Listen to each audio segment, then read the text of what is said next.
Hi there. This is Noveljutsu, and I'm your host, Raelyn. If you've watched the previous Noveljutsu episodes, you'll know I've been discussing genre a lot lately. In today's episode, I'll wrap up this examination of genre with a look at my fictional one true love, speculative fiction. Speculative fiction is comprised mainly of three genres, and we'll begin with... For a lot of people, when they imagine horror, they think of horror movies with blood, guts, and lurking figures in the dark. But that's just one of the many places that horror can go. Horror's main purpose is to make the reader feel, well, horror. You want to evoke a deep emotional or even a physical response from your readers. Make them afraid, make them appalled and disgusted, give them nightmares. Blood and guts can do that, but it's not the only way. The unknown can be just as terrifying. Anyone stuck in quarantine right now can tell you that isolation is also pretty scary at times. A lack of control or an inability to trust your own senses, or a sense of being overwhelmed by something insurmountable, those are all scary things. Theme is also important to the genre. Horror usually explores darker themes that we might not normally want to think about, such as the nature of evil or our own mortality. Horror isn't just a momentary prank jumping out at you from behind a tree for a quick laugh at your expense. As much as it wants to scare you, horror also wants to make you think. When the existential dread comes for you, horror wants you to stare deep into that abyss. So let's talk about that abyss for a moment. There are many forms or subgenres it comes in. Here are just a few. In this subgenre, the main character is likely to be their own worst enemy, an unstable mental state becoming their own downfall. Instead of violence or gore, psychological horror usually deals with the fragility of mental strength or sanity. It's not uncommon for the story to appear paranormal in nature at first, as the protagonist might be dealing with delusions or paranoia, but in the end, it's often revealed that these horrors were coming from their own mind all along. Hardly a comforting thought. Gothic horror is the place for your scary stories that take place in decrepit castles falling into ruin. Named for the Gothic architecture, the castles, monasteries, etc., that the stories were set in, Gothic horror combines pleasure and sometimes romance with death and fear, generally of the psychological kind. Think of stories of young virgins being hypnotized or seduced by evil, predatory vampires, for example.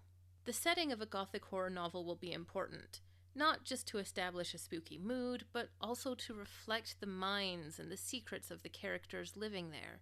Though the residents inhabiting the building may outwardly appear well-dressed, clean, and even kindly, the dilapidated state of the building will be a metaphor for the residents' disturbed internal nature. Stories in this genre might feature supernatural entities, such as ghosts or the aforementioned vampires.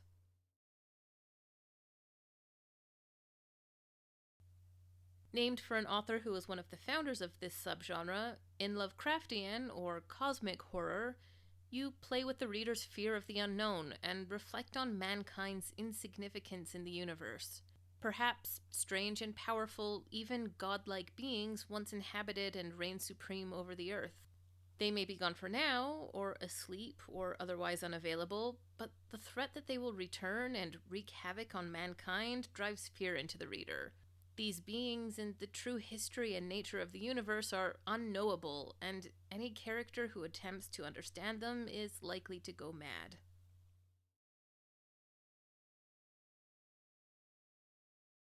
Like the name suggests, this is the subgenre for all your beasties that threaten mankind. Aliens, werewolves, and Mr. Hydes go here. In these stories, some sort of evil is depicted in the form of a monster who is often stronger and smarter than the humans who fall prey to it. People aren't used to being prey, and the thought that something out there might be hunting them will make your readers want to hide under their covers. Of all the speculative genres, fantasy is my favorite, but it's a pretty broad term. Does your story have a strange, even magical force that can't be explained with modern science? That sounds like fantasy. Does it have creatures that are generally understood to be imaginary, like dragons or fairies? Fantasy. Does your novel take place on a made up world with made up cultures? It could be sci fi, but it just might be fantasy again. Too many treat fantasy as a lesser, childish genre, but fantasy has long been used to address real world adult issues with complexity and sensitivity. If time and care is taken, fantasy has the benefit of being able to explore these modern issues, presenting them to readers in a way that allows them to shed their prejudices before they step into your fictional world. Fantasy can combine with any other genre to form an abundance of subgenres. Here's a small sampling of them. Dark fantasy novels often combine the fantasy elements with aspects of horror to make the stories grittier and more gruesome than what's usually found in other subgenres.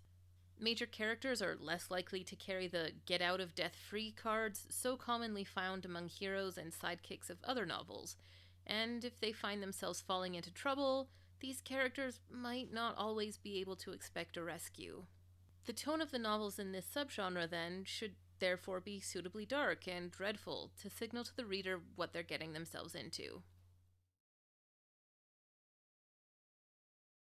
The fairy tale genre includes the many, many retellings of fairy tales out there, but it also includes original stories that have a fairy tale feel to them. You might see, not surprisingly, fairies, but you'll also likely encounter other common fairy tale tropes such as witches, secret royals, curses, and dark kings or queens, whose kingdoms are often as dark and twisted as they are. You might also see nature personified, such as winter queens or forests that feel sentient.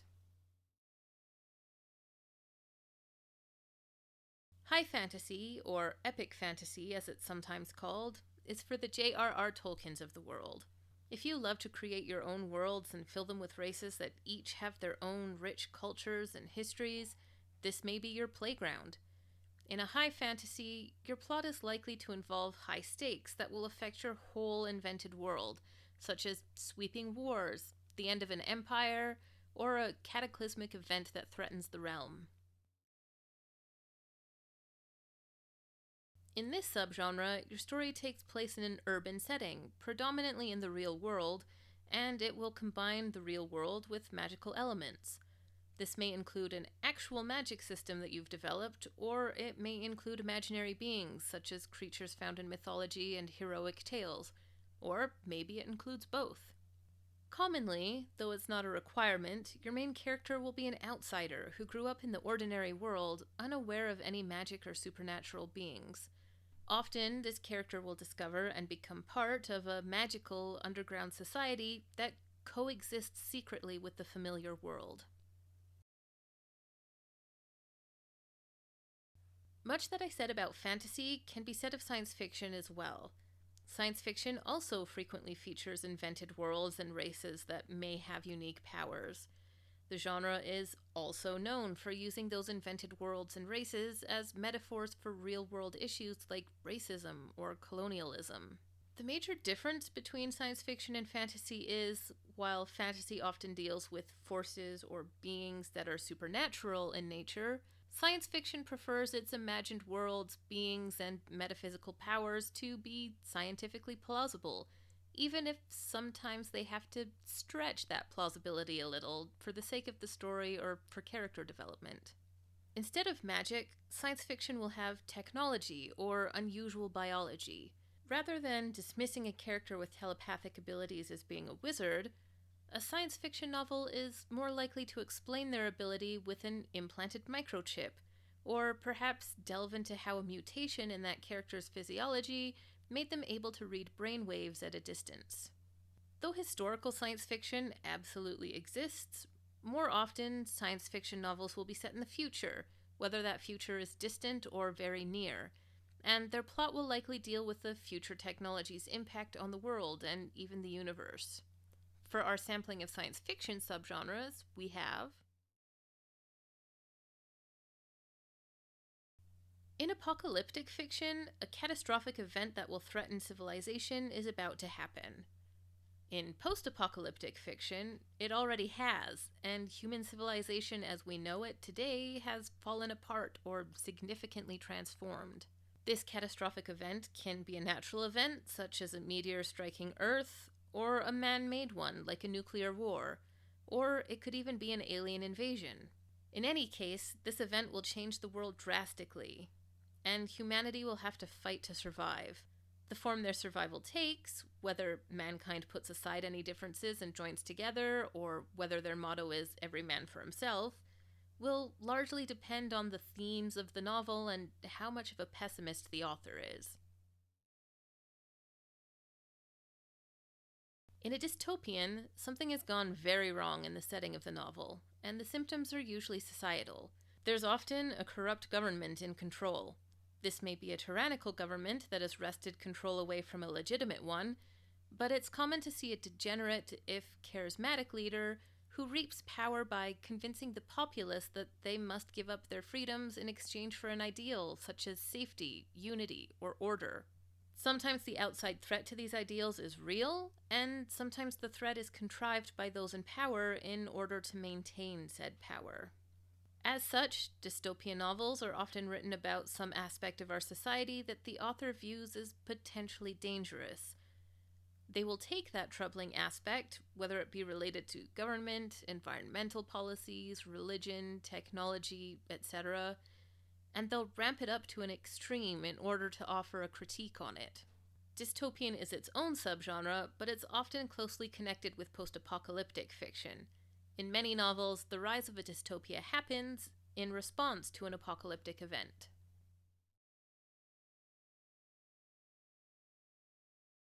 Hard science fiction is all about real, hardcore science, and there's very little stretching of science allowed in this subgenre. A novel may include some fictional technology or a scientific discovery that hasn't happened in the real world yet, but it's likely that technology or discovery is already expected in today's scientific community. The point of hard science fiction is to have accurate science, and where the technology or advancements of the novel stretch into fiction, they must at least be logical and scientifically believable.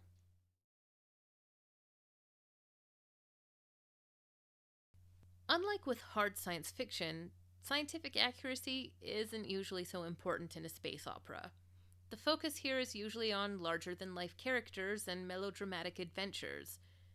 Expect to see a lot of space travel, space battles, daring heroes and heroines, and maybe some romance to tie it all off.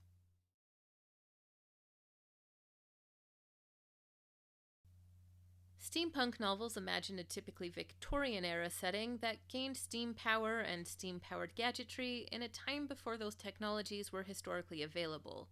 Your main character might be an inventor far ahead of their time who develops such technologies using the tools, resources, and artistic styles available in that era.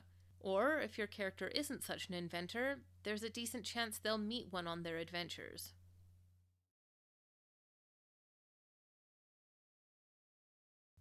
A parallel universe is a reality that coexists alongside another, often our own.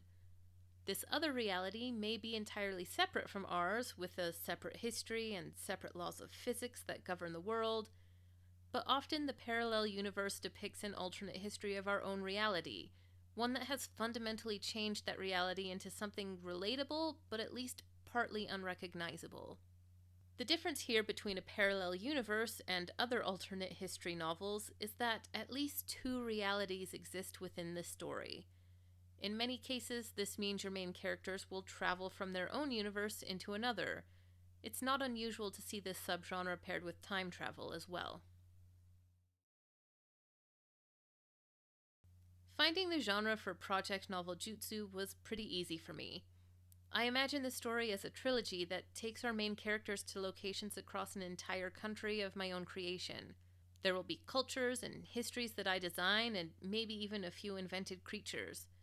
My main characters will interact with a magic system that causes far-reaching power imbalances. So, the genre for Project Noveljutsu is going to be high or epic fantasy. At last, we've covered the major genres, and I can issue a writing challenge to you. Most of you probably already know what genres you want to write in, but for this challenge, I want you to try writing in a different genre than you normally would. Trying to write in other genres can be a useful exercise because sometimes you find you truly enjoy or are really good at writing stories that fit into a genre that you wouldn't have otherwise tried. And even if you find you're still best suited to your favorite genre, doing exercises like this can make your writing more versatile. For this challenge, I want you to take a genre that doesn't play to your usual strengths, and write a scene with at least 2 characters that would fit into that genre. Suck at romantic scenes? That's your genre now. Terrible at setting? Try writing a scene from a fantasy or horror story where setting can be as important as character.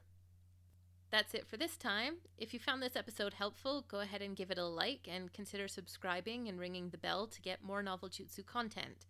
If you've got any questions or comments or want to share your challenge to this episode, go ahead and post those in the comments below, or you can hop on over to my blog and post them there. As always, links to my website and social media are down below, and I will see you next time.